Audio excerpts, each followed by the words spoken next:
Pemakaman pria seberat 300 kg pakai forklift dan tackle katrol. Pemakaman Muhammad Fajri, 27, pada Kamis, tanggal 22 Maret tahun 2023, dikabarkan berjalan dramatis. Petugas kesulitan lantaran bobot Fajri mencapai 300 kg. Dilansir dari kompas.com, pihak damkar turun tangan membantu proses pemakaman. Jenazah Fajri dibawa menggunakan forklift kecil manual yang dimiliki pemadam kebakaran. Adapun untuk penurunan jenazah Fajri ke liang lahat, pihak damkar menggunakan tackle katrol. Pemakaman diketahui digelar secara tertutup sesuai permintaan keluarga Fajri. Diketahui keluarga Fajri turut mendampingi di detik-detik terakhir Fajri menghembuskan nafas terakhirnya.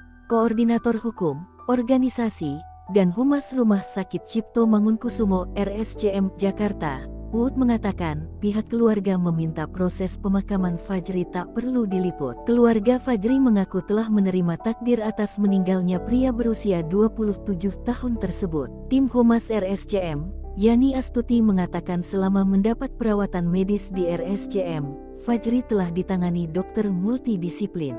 Mulai dari terapi antibiotik untuk infeksinya, terapi alat bantu pernapasan, jantung, ginjal, dan semua organ yang terganggu akibat gagal organ multiple akibat shock sepsis. Disebutkan kondisi Fajri tak dapat diselamatkan lantaran mengalami infeksi multiple yang dideritanya. Direktur Utama, Dirut RSCM Lisdina Astuti mengatakan Fajri dirujuk ke RSCM pada Jumat tanggal 9 Juni tahun 2023 malam. Kondisi Fajri sudah mengkhawatirkan saat itu. Lis mengatakan Fajri mengalami sesak napas dan komplikasi mulai dari jantung, paru-paru, hingga infeksi kulit. Dirut RSCM tersebut menyebut, saat itu Fajri memang memerlukan beragam proses yang harus dijalani pria asal kota Tangerang tersebut. Direktur Utama RSCM, Lisdina Liastuti mengatakan Fajri tidak hanya menderita obesitas saja, namun, ia juga mengalami luka-luka di beberapa bagian kulit akibat tidak pernah bergerak.